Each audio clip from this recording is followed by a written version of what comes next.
पीछे। डॉक्टर साहब ये बताइएगा कि कैसा सलूक हो रहा है अभी तक, तफ्तीश क्या आप क्या कहेंगे, सही हो रही है, ट्रायल सही हो रहा है?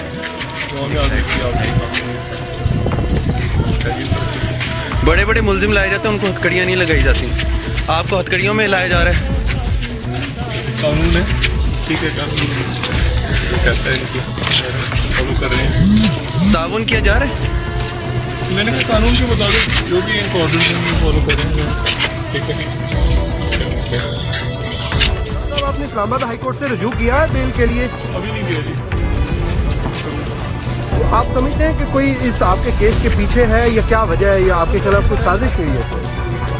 तो आप लोग बाहर हैं, बेहतर समझ सकते हैं, और अच्छा देखें अदालत में किस तरह से लेके जाते हैं, किस तरह मामला आगे चलता है। ठीक, थैंक यू। वतन की खातिर देंगे जान, जालिम से टकराएंगे, सच लिखते ही जाएंगे, जेलों में भी जाएंगे, हंसकर गोले खाएंगे, दुनिया से मनवाएंगे।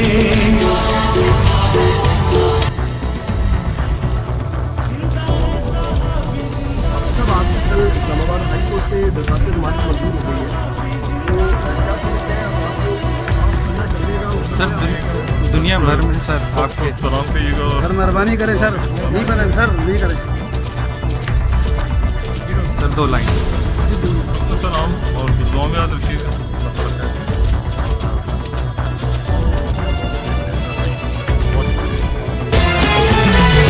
जहाँ बिना इंसाफी हो लोगों को बतलाएंगे, सच कहना है जुर्म यहाँ, हम मुजरिम बन जाएंगे। शेखर साहब क्या समझते हैं इस केस के हवाले से? कल हाई कोर्ट में भी जो रवैया देखा गया कि बेल का वेट करने का कहा गया लेकिन बेल नहीं दी गई, क्या समझते हैं क्या हो रहा है?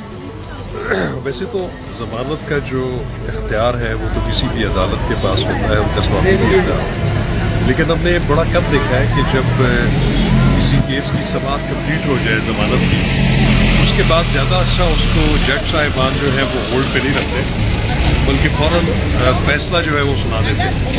तो मेरे लिए तो ये एक थोड़ा सा अनयूजुअल किस्म का ट्रीटमेंट है, लेकिन हम उम्मीद करते हैं कि चूँकि कल से उन्होंने एक फैसला महफूज किया हुआ है, आज शायद वो उस पर फैसला सादर फरमा दें। केस के हवाले से क्या कहेंगे?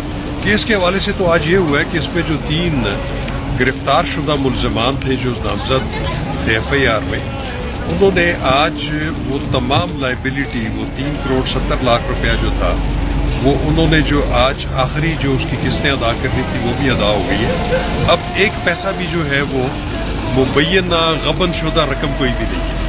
तो ये तो एक बड़ी अजीब सी सूरत हाल है कि अगर डॉक्टर शाहिद मसूद के खिलाफ अगर FIA चालान पेश करेगी तो वो किस जुर्म के तहत करेगी कि क्या, क्योंकि उनके खिलाफ तो जो दफ़ा लगाई गई है वो अमानत में ख़यानत है। कोई भी प्रॉपर्टी किसी के पास हो वो उसको अपने इस्तेमाल में ले आए या उसको गबन कर ले, तो जब गबन का या अपने इस्तेमाल में लाने की कोई चीज़ शहादत है नहीं है, तो हमारे लिए ज़रा ये सोचना मुश्किल है कि इन पे जो अदालत है वो कौन सा फ़र्द जुर्म आयद करेगी। शुक्रिया। Thank you.